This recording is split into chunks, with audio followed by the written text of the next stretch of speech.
اس نے یہ مسئلہ سن رکھا تھا کہ اگر جنازے پر لوگ گواہیاں دے دیں تو اللہ بخشش کر دیتا ہے۔ اس نے اپنے بیٹوں کو وصیت کی کہ جب میں مروں نا تو 4-5 بندے کرائے کے لے کے جگہ جگہ پر ان کو کہہ دینا، کھڑے ہو جائیں کہ یار بندہ بڑا اچھا تھا، بندہ بڑا اچھا تھا۔ یہی شروع ہو گیا۔ ظاہرہ جو لوگ جنازے میں تھے انہوں نے کہا ہاں یار اچھا آدمی، کون کہے گا آپ کو برا ہے؟ کسی نے خواب میں دیکھا کہ وہ جنت میں پھر رہا ہے۔ پوچھا بھی کیسے معاملہ ہوا؟ کہا معاملہ کیا ہونا تھا، جو جنازے میں سب لوگوں نے کہہ دیا نا بندہ بڑا اچھا تھا، اللہ نے اس کے صدقے میری بخشش کر دی۔ اس لیے اگر آپ کسی مردہ کی برائی بیان کریں، کچھ عرصہ پہلے میں نے ایک جنازہ پڑھایا، بڑا مجمع تھا، بڑے لوگ تھے، تو میں نے یہی مسئلہ بیان کیا کہ اچھائیاں بیان کرو۔ وہ میرے گھر تک ایک بی بی پہنچ گئی، اس نے کہا جی وہ تو بندہ گرو تھا، یہ جو خسروں کا نہیں ہوتا چیئرمین، اس طرح کا اس طرح کا معاملہ تھا۔ میں نے کہا اس بی بی کو پابندی لگا دیا میرے گھر میں داخل نہ ہو۔ اور یہی مسئلہ تو بیان کر رہے ہیں بھائی، تو اس کی تعریفیں کرو۔ اور اگر کوئی ایک بندہ بھی کسی میت کی، کسی مرنے والے کی برائی بیان کرتا ہے، رسول اللہ نے منع کیا ہے، برائی بیان کرتا ہے، اس کا اپنا نقصان ہوگا، میت کا نقصان نہیں ہوگا۔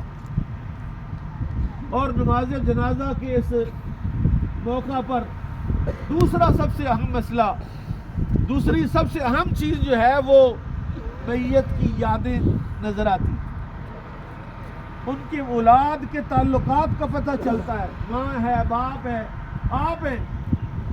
یاد رکھیے گا آج کل الیکشن کے دن ہے، یہ مسئلہ آپ کو میں آسان طریقے سے سمجھانے میں کامیاب ہو جاؤں گا۔ کینڈیڈیٹ جو ہے ایک ایک بندے کے پاس جا رہا ہے، یار مجھے ووٹ دینا، یار مجھے ووٹ دینا۔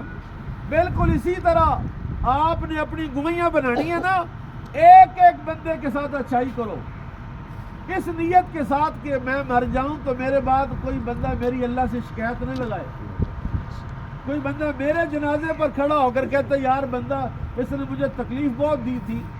جیسے وہ شیخو پورہ کا واقعہ ہے، بڑا افسوسناک، کہ نمبردار تھا گاؤں کا، اس کی میت جا رہی تھی، ایک بی بی آئی بھائی نے کہا ٹھہرو ٹھہرو ٹھہرو ٹھہرو ٹھہرو، میت نیچے رکھی، اس کے چہرے سے کپڑا ہٹایا، اس نے تھوک دیا، اس پر تھوک دیا۔ اس نے کہا کیا ہوا بھائی تو نے کیا کیا؟ اس نے کہا اس بندے نے مجھے میری زندگی جہنم بنا دی تھی، میری زمین پر قبضہ کر رکھا تھا اور مجھے ہر دن تکلیف دیتا تھا، اور میں اس کی وجہ سے اتنی تنگ دستی میں زندگی گزاری، اب یہ ساتھ لے جائے زمینیں ساری، اب یہ لے جائے، وہ کہاں لے کے جائے گا؟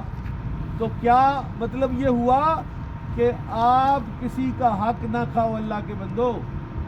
جنازے کا سب سے بڑا پیغام یہ ہے، نماز جنازہ کا سب سے بڑا سبق یہ ہے کہ اگر کسی نے کسی کا حق کھایا تو آج ٹائم میں دے دو۔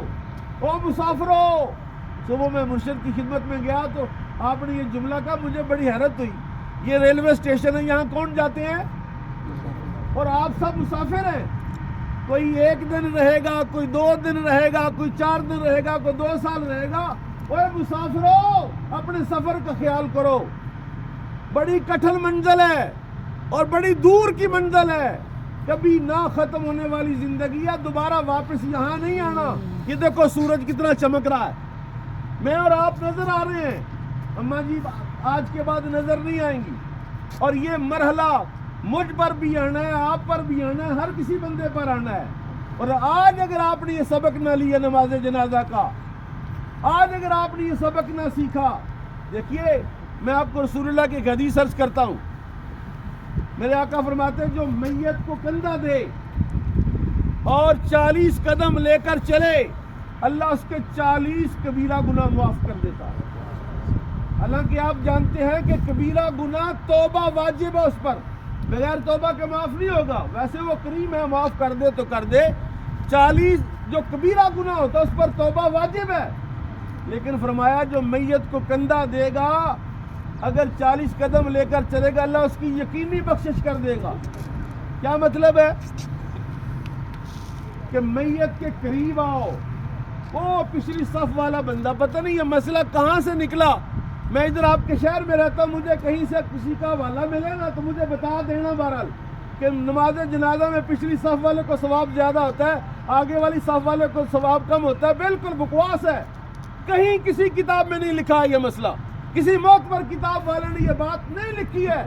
اور اسلام تو یہ کہہ رہا ہے کہ میت کے جتنا زیادہ قریب ہوگے ثواب اتنا زیادہ ہوگا۔ اور قریب ہونے کا مطلب کیا ہے؟ تمہیں اپنی موت یاد آئے گی۔ جب مردہ ایسے ہلے گا پھر تمہیں پتہ چلے گا کہ ایک وقت مجھ پر بھی آنا ہے کہ میں اپنے ہاتھ نہیں اٹھا سکوں گا، میں اپنی زبان نہیں بول سکوں گا، میں کسی کو روک نہیں سکوں گا، کسی کو بلا نہیں سکوں گا۔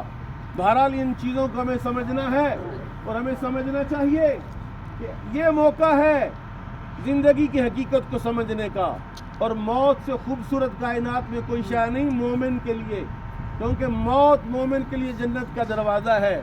اللہ تعالی ہمیں اس دروازے کو خوبصورت کرنے کی توفیق عطا فرمائے، اس دروازے کو سونا کرنے کی توفیق عطا فرمائے۔ نیت سماعت فرما لیں۔ 4 تکبیر نماز جنازہ فرض کفایہ سنا